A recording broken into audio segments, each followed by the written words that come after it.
Boa noite, pessoal. Boa noite, gente. Tudo bom com vocês? Vocês estão me ouvindo certinho?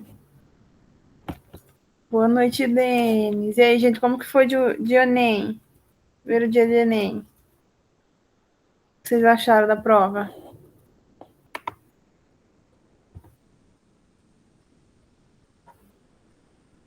Cansativo, né? Achei o tema da redação bem inesperado. Foi bem X, eu acho. Ninguém estava esperando, né? Muito texto. A parte de linguagens. Na risca, hein, Denis? Na risca. 15 minutos. Não tá fácil. Semana que vem tem biologia, né? Ó, pessoal, então, é um dos últimos assuntos aí de genética. A gente vai conversar um pouquinho hoje sobre herança sexual, tá?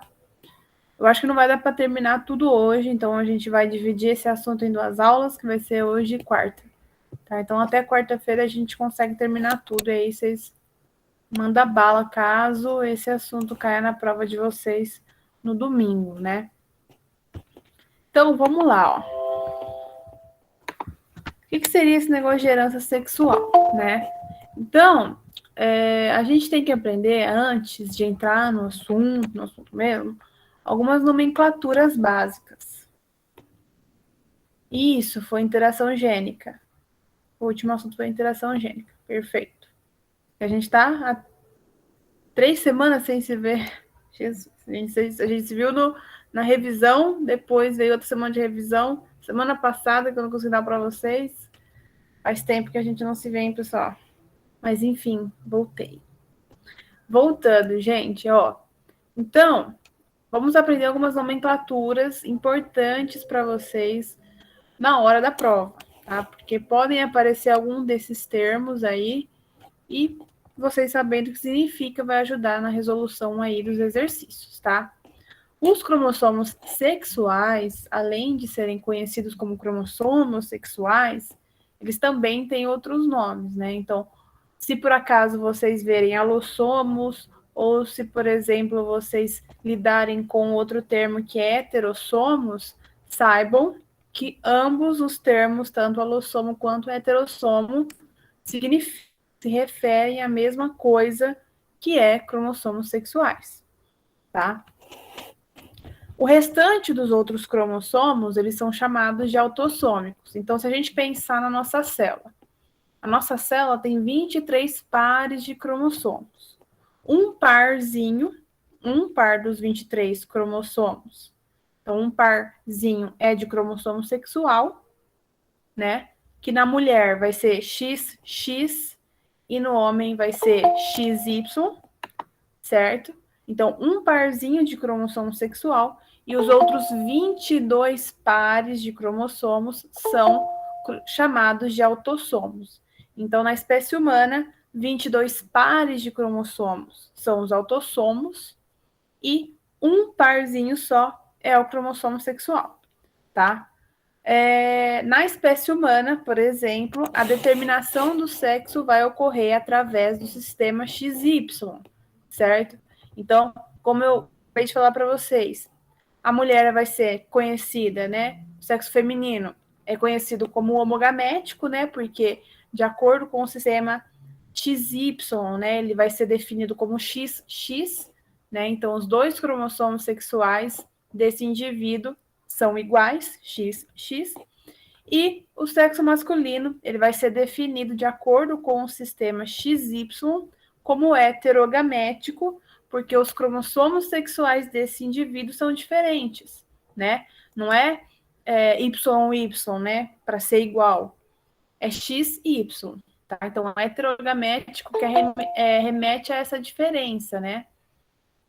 Então, o homem vai ser XY, considerado um sexo heterogamético. Perfeito? Então, aqui, ó, a gente tem um ideograma que mostra o cariótipo de uma mulher e mostra o cariótipo de um homem. Então, como eu tinha dito para vocês, ó, 22 parezinhos, ó, 22 pares são os autossomos, ó. Então, o par 1, o par 2, o par 3 e um parzinho aqui, que é o par 23, são os cromossomos sexuais.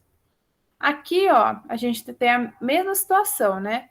22 parezinhos de cromossomos autossomos e um parzinho só, que é o cromossomo sexual, né? O X e o Y, certo? Se a gente conta um cromossomo por vez, então 1, 2, 3, 4, cada risquinho, contar todos os risquinhos separados, a gente vai ter um total aí de 46 cromossomos, tá? Então, são 46 cromossomos organizados em 23 pares, certo? Gente, tudo bem até aqui? Tá difícil? Tá fácil? Tá dando para entender? Beleza, obrigado, cara. Então, sabendo dessa introdução, a gente vai conhecer agora algumas aneuploidias relacionadas aos cromossomos sexuais, tá? Algumas malformações que ocorrem direcionadas a esses cromossomos sexuais. E aí a gente fala das aneuploidias sexuais, tá? Essas aneuploidias, elas vão ser causadas, né, ser originadas a partir da não disjunção, ou seja, quando eles não separam, né, quando eu não estou separando os cromossomos sexuais na meiose. E quando eu falo de não disjunção, é que eles não estão se separando, tá? Então, a gente pode perceber essa não disjunção nessa figura aqui, ó. Então, por exemplo, eu tenho uma célula aqui, ó, que ela vai entrar em meiose, certo? Na hora que eu vou produzir os meus gametas, ó, vejo que o produto final aqui são gametas. Então, essa célula passou pela intérfase, certo? E aí eu dupliquei os cromossomos, ó. Veja que esse amarelinho foi duplicado aqui, ó. E o azulzinho duplicou também. Aí essa célula vai entrar na meiose 1. Então, vamos observar nessa direção aqui, ó, nessa primeira parte, onde vai ocorrer a não disjunção, ó, não disjunção na meiose 1. Então, o que teria que acontecer normalmente aqui? O que teria que acontecer numa situação normal? Para essa célula aqui, teria que vir um cromossomo azul e um cromossomo amarelo. Teria que vir para essa aqui, numa situação normal. E para essa célula aqui, a mesma coisa. Ia vir um cromossomo azul e um cromossomo amarelo para essa célula aqui, numa situação normal. Se não ocorrer a separação desses cromossomos, aqui, ó, como está ocorrendo com o amarelinho, veja, o amarelinho está vindo tudo para um lado só. Só está tendo a disjunção do azul, certo? Então, o que vai resultar nas minhas células aqui, ó? Um cromossomo azul vai vir para essa, e estão vindo, ó, 2 cromossomos amarelos para cá, ó. Então, eu tive a não disjunção do cromossomo amarelo aqui, veio tudo para cá. E aí, o que a gente pode perceber no final aqui? Que eu tô tendo gametas, ó, com falta de cromossomo, né? Porque faltou o cromossomo amarelo aqui, ó. E tô tendo a formação de gametas com cromossomo a mais, certo? Então, numa situação normal, o que tinha que acontecer com esses gametas aqui? Eu ter um amarelo e um azul aqui, um amarelo e um azul aqui, um amarelo e um azul nesse, e um amarelo e um azul nesse, certo? Então, a gente está vendo aí uma situação de não disjunção na meiose 1, certo? E essa não disjunção na meiose 1 vai ocorrer especificamente, se a gente lembrar lá da divisão celular, onde a gente vai ter a separação dos cromossomos homólogos, é na anáfase 1 da meiose 1, certo? Então, quando eu tenho esse erro da não disjunção na meiose 1, está acontecendo na anáfase, né? Quando eu não consigo separar os cromossomos homólogos amarelinhos.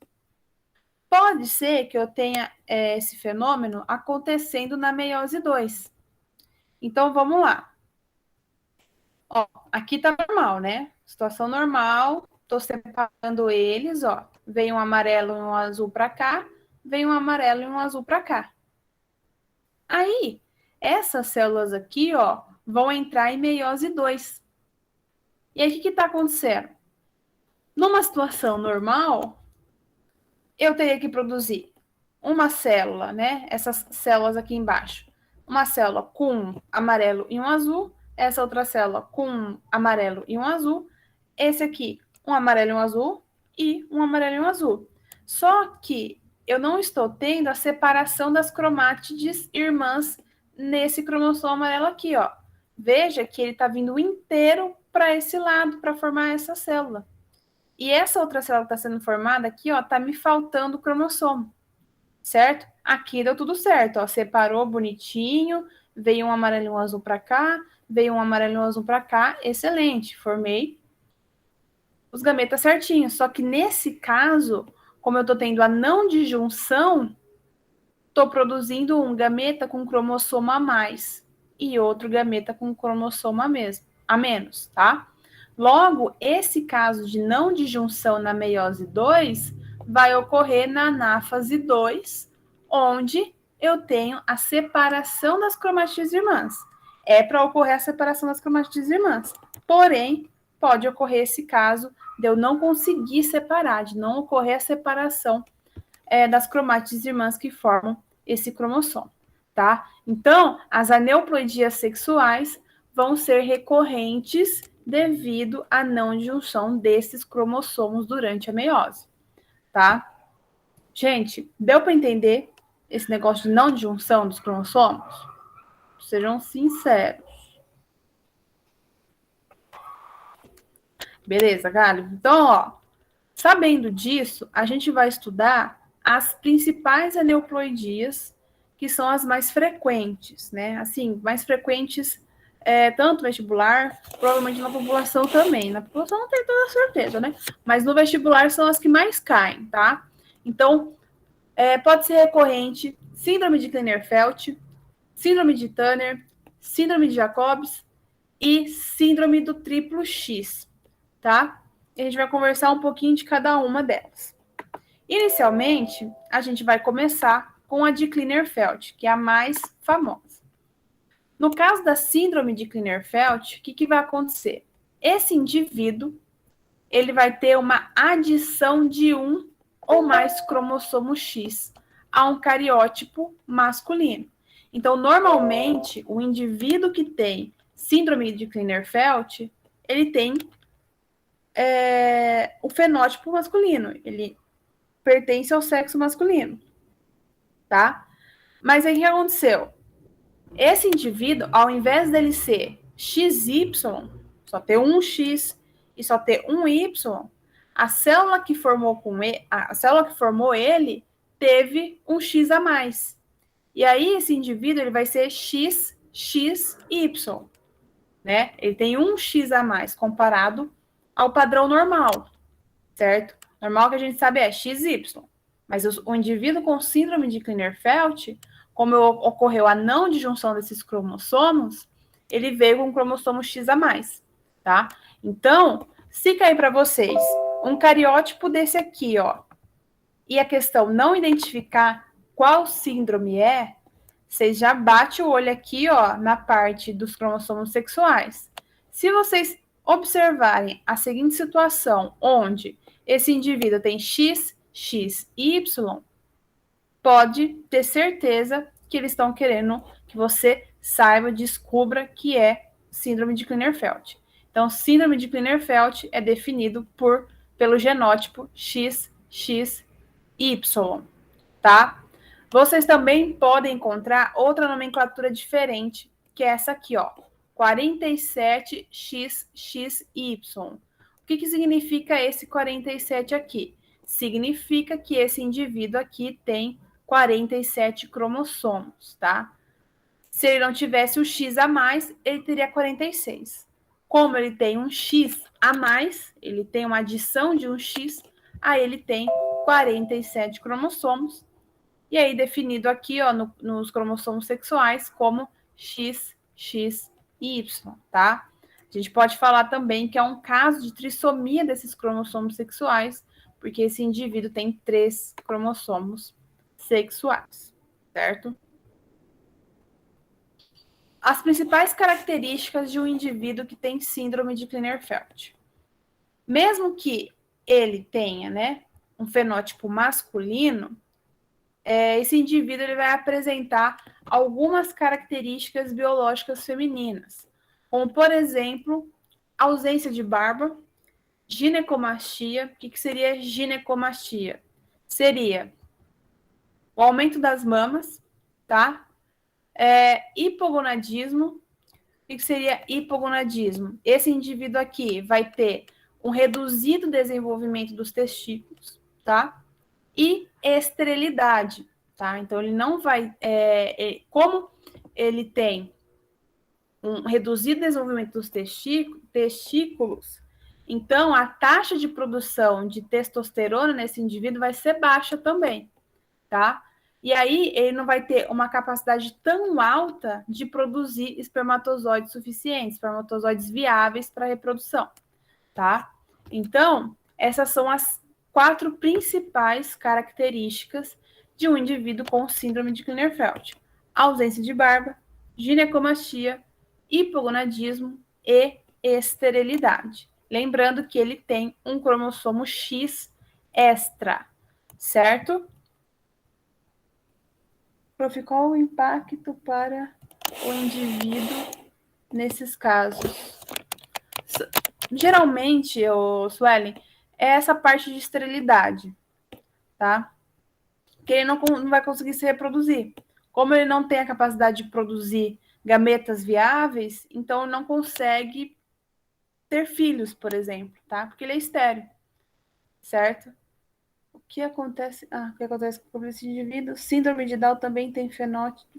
Sim, o síndrome de Down é a trissomia do cromossomo 21. E aí a gente não falaria de cromossomos sexuais.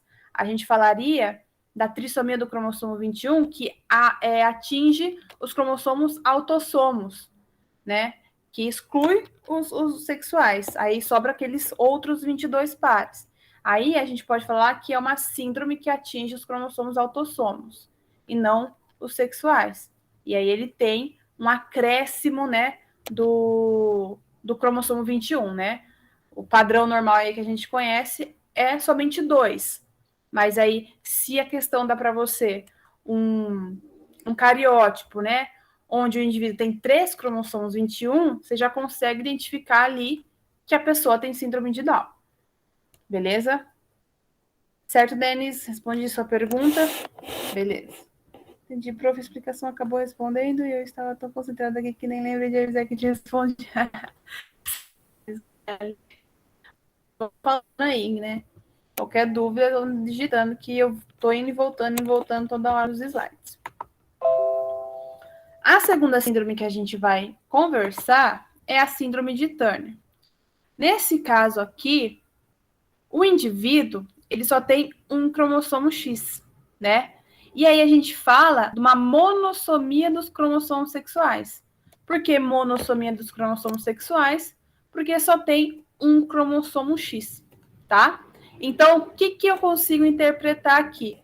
Que quando ocorreu a fecundação para gerar esse indivíduo, estava faltando cromossomo em algum desses gametas, certo? Então, se a gente pensar, para formar a minha pessoa, por exemplo, veio 23 cromossomos do meu pai e 23 cromossomos da minha mãe. O que eu posso concluir?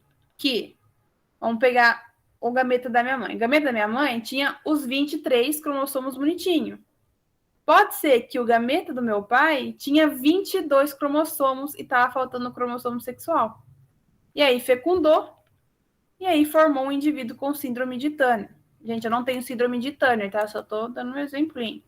Então, no momento da formação desse indivíduo, o gameta que formou ele tinha falta de algum cromossomo sexual, tá? E aí formou um indivíduo com monossomia desse cromossomo. Aí, aqui a gente tem aquela mesma nomenclatura, que cai, às vezes, bem recorrente na FUVEST, tá? Que eles gostam de tacar isso aqui para dar aquela enganada no aluno, né? Então, ó, esse indivíduo tem 45 cromossomos, certo? Porque tem a falta de um. Se ele tivesse outro cromossomo aqui, aí seria 46, tá? X, 0, né? 0 porque não tem o outro cromossomo sexual, tá? O fenótipo desse indivíduo vai ser feminino, tá? Por quê? Porque o X, ele sempre vai determinar aí características mais femininas. O Y, ele tem, a gente vai ver mais para frente, mas só dando um spoiler bem rapidinho, o Y, o cromossomo Y, ele é um cromossomo específico porque ele tem um gene que fala gene SRY, que ele determina todas as características masculinas, tá? Então, como eu não tenho o Y aqui, então, muito provavelmente, certamente, né, o fenótipo desse indivíduo vai ser feminino, tá? Então, caiu uma figura assim para vocês e só tem um X, vocês já sabem que é síndrome de Turner, tá? Algumas características do indivíduo com síndrome de Turner. Baixa estatura, né? Então a pessoa vai ser baixinha. Não inicia a puberdade exatamente pela falta do outro cromossomo sexual, tá? Então aí eu vou ter uma redução na produção dos hormônios, certo? Infertilidade, também pela ausência da ação hormonal, e também essa infertilidade vai ser justificada pelo déficit de crescimento, não, pelo desenvolvimento reduzido dos ovários e do útero, tá? Então,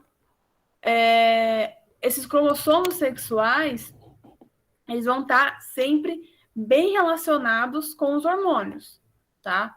Se eu tenho ausência de algum deles, a taxa de produção deles no corpo do indivíduo vai decair demais, tá? E isso pode influenciar muito em questões da puberdade, em questões do desenvolvimento dos órgãos reprodutores e da produção de gametas, tá? Então, como esse indivíduo... Ai, gente, tá errado. Depois, antes de postar para vocês, eu vou arrumar aqui, tá? Não é Klinefelter, não, é Turner que a gente tá falando.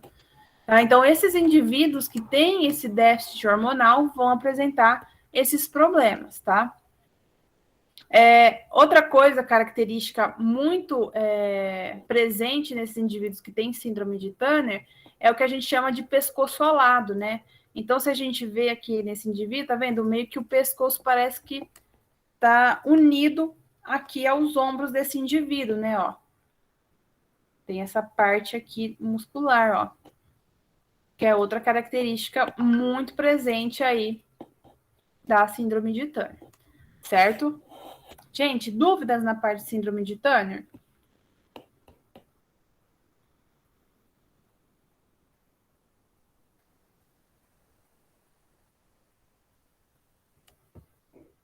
Beleza.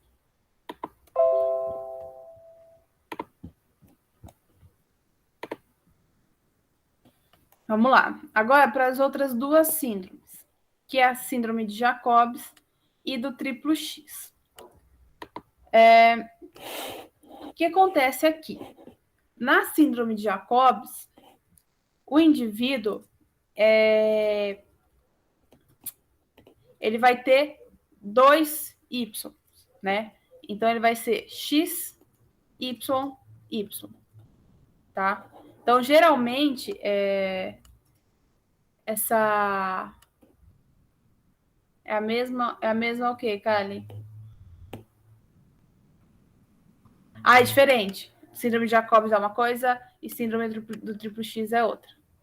Show. Então, ó, o que vai acontecer? Eu coloquei no cariótipo aqui, ó.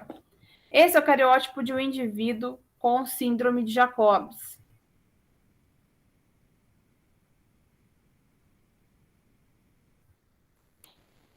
É o cariótipo de uma pessoa com síndrome do triplo X. Vamos contar um pouquinho sobre a síndrome de Jacobs. Essa é a síndrome de Jacobs. Esse indivíduo aqui, ó, possui um X e possui dois Y. Veja, temos um errinho aqui, certo?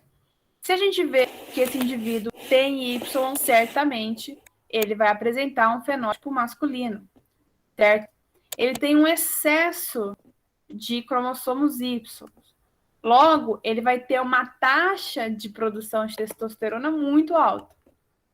Então, resulta em um comportamento muitas vezes, muito agressivo desses indivíduos, tá?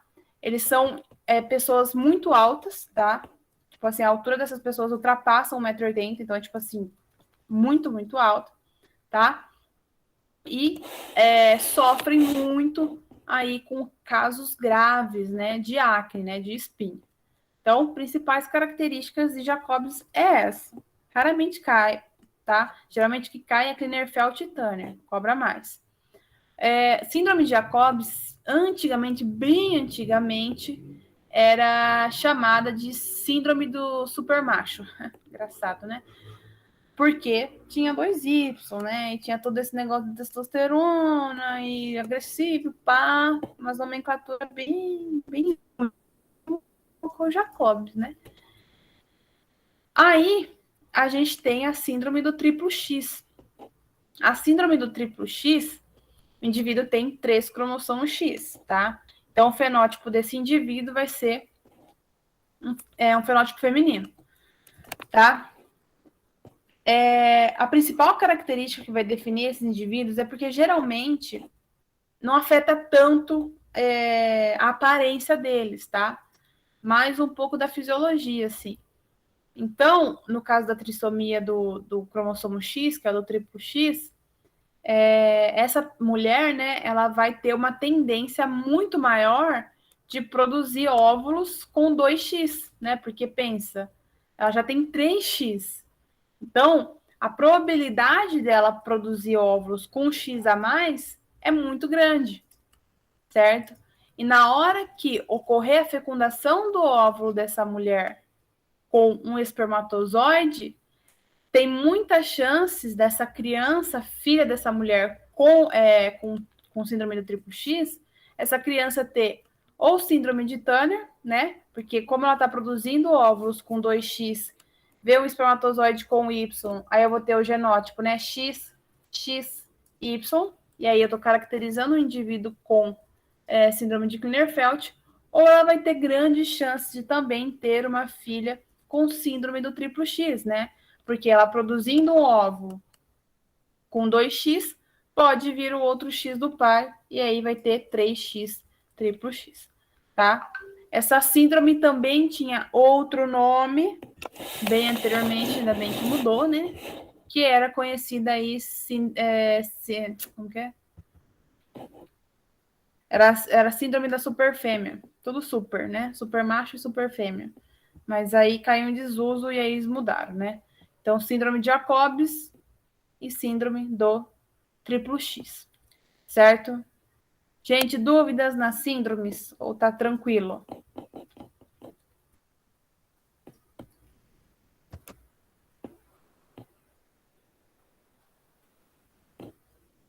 Beleza. Show. Prosseguindo, então. Então, a gente terminou a parte de síndromes, tá? Então, essas são são as principais aí, mas foquem aí bastante nas duas primeiras, tá? Então, ó, passando rapidinho nos cariótipos desse indivíduo, né? Então, aqui a gente tem um indivíduo com síndrome de Jacobs, 1x e 2y. E aqui a gente tem o cariótipo de um indivíduo com síndrome do triplo X, né? Tem, ó, 3 cromossomos sexuais X aqui, ó. Agora, a gente vai entrar na herança genética ligada ao cromossomo X. Então, são aquelas anomalias recorrentes aí nos seres humanos que são derivadas aí do cromossomo X, tá? Então, nessa figura, a gente consegue perceber uma diferença muito grande entre o cromossomo X, que é esse grandão aqui, e o cromossomo Y, tá? Coisas que a gente tem que observar.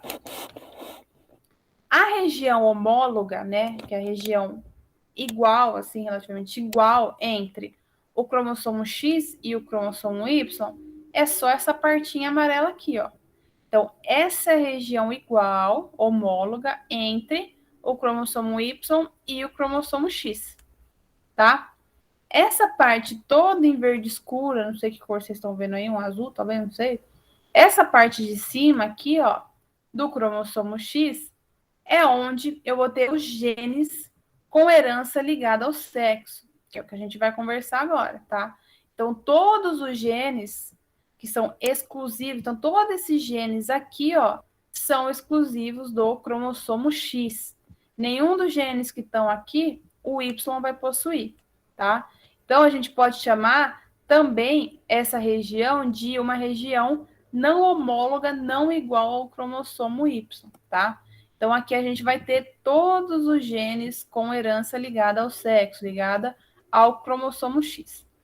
Essa partinha aqui, ó, do meu cromossomo Y, é onde eu vou ter genes com herança restrita ao sexo, restrito ao cromossomo Y. Então, só o Y vai ter. Também é uma região não homóloga ao cromossomo X, tá? Então, quando a gente falar de herança genética ligada ao cromossomo X, a gente está falando dos genes que estão nessa região aqui do meu cromossomo X, tá? Região não homóloga ao cromossomo Y. No caso desse padrão de herança, a mulher ela vai ter uma diversidade maior de genótipos em relação ao homem.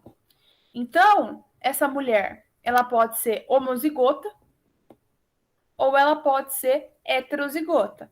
Outra coisa que a gente tem que se atentar aqui, pessoal, é que a gente trabalha com os cromossomos sexuais, tá? Então, aqui ó, tem o X, ó, X, X. Normalmente, esse azão aqui, ó, esses azões aqui, eles têm que estar em cima do X, sabe? Como se tivesse elevado alguma coisa. É que na apresentação do Google, não sei se tem essa função, eu procurei, mas não achei, tá? Se vocês souberem, depois quiser me falar, tô aceitando, gente. Mas não achei. Então, por exemplo, ia ficar X, o azão aqui em cima, X, azão aqui em cima. E a mesma coisa para o X, o azinho aqui em cima, X, azinho aqui em cima. Então, se vocês estiverem trabalhando no vestibular com uma questão que fala de herança genética ligada ao sexo, sempre trabalhem com os cromossomos sexuais. Não vai lançando de uma vez só, azão, azão, azinho, azinho. Não, aí você vai estar calculando errado, tá? Trabalhem com os cromossomos sexuais, importante, tá? Isso tanto para o homem quanto para a mulher, tá, gente? Então, nesse padrão de herança, a mulher ela vai poder ser homozigota, né? X azão, ou ela vai ser X azinho, ou ela pode ser heterozigota também, né? Aí ela. Ih, tá errado aqui de novo, depois eu arrumo, tá, gente?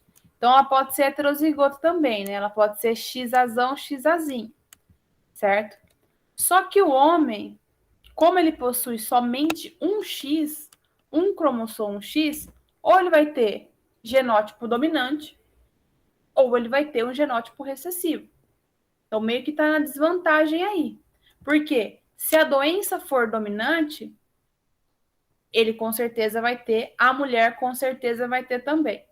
Agora, se a doença for recessiva, com certeza o homem vai ter também, só que a mulher não vai ter 100% de certeza que ela vai ter. Por quê?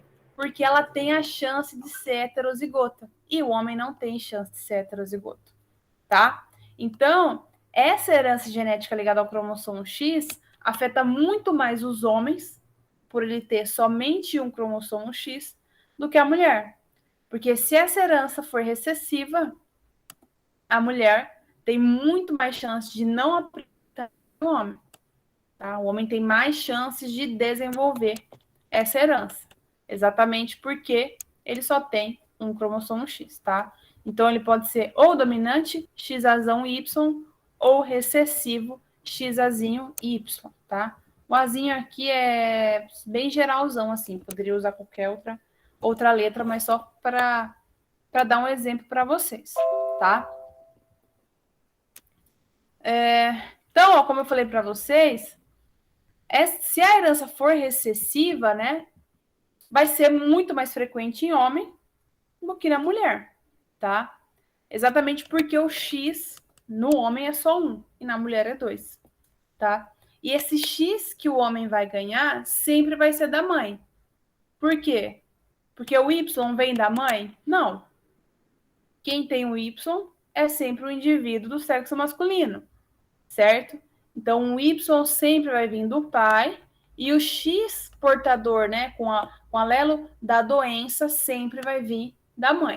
Então, esse homem que tem a doença vai ter um genótipo formado pelo X com o alelo recessivo da mãe e o Y derivado do pai. Ah, por que eu não tenho nada no Y, né? Porque não tem uma letrinha associada ali no Y.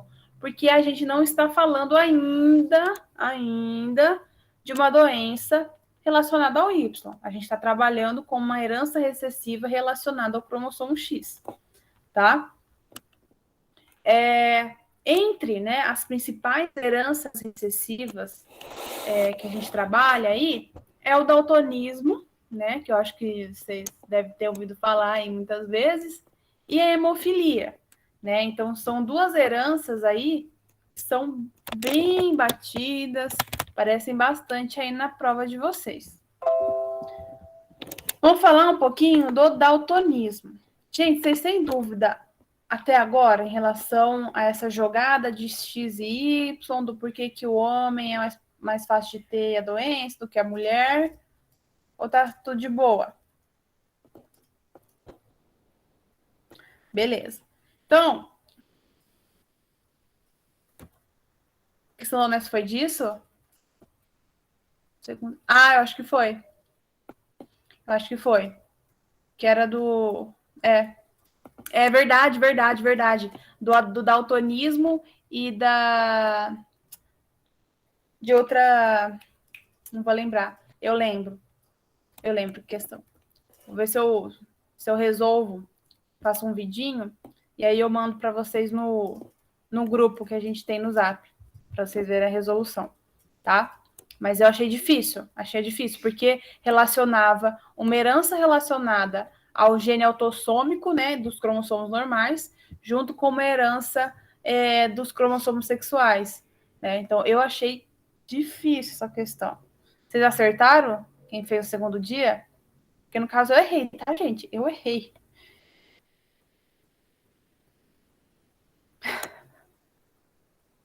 Eu errei, gente, porque eu achei difícil. Mas eu vou tentar fazer depois.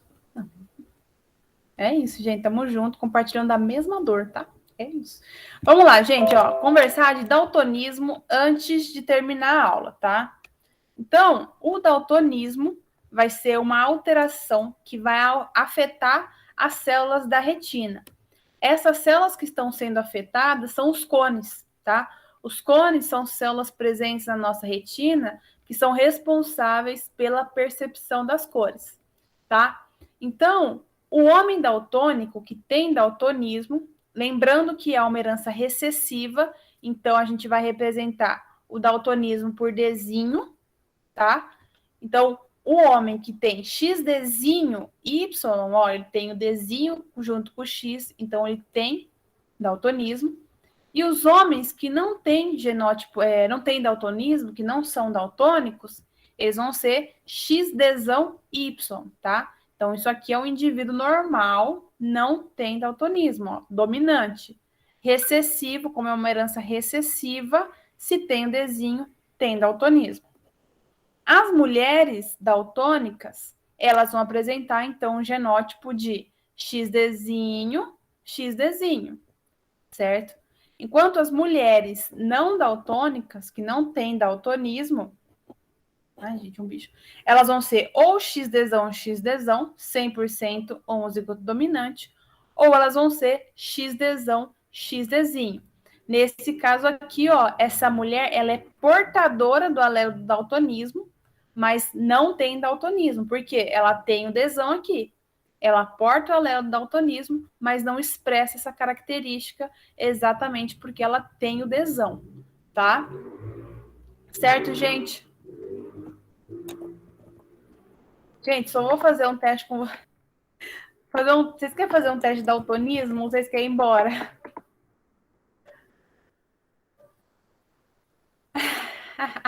Ó, vou colocar o link aqui, aí eu vou passando para vocês. Só para animar, porque só tá tendo letra aí nessa. Só texto, só.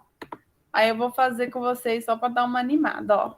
Peraí, deixa eu apresentar para vocês. Rapidão, gente. Calma. Cancelar. Apresentar uma guia. Tá aparecendo aí para vocês?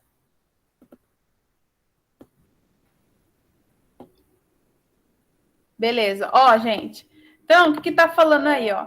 Teste de cores de Ishihara. Será que você é portador do daltonismo? Tente identificar os números nas figuras coloridas abaixo, depois avalie as respostas corretas no final da página. Então, ó, vão anotando o número que vocês veem, ó.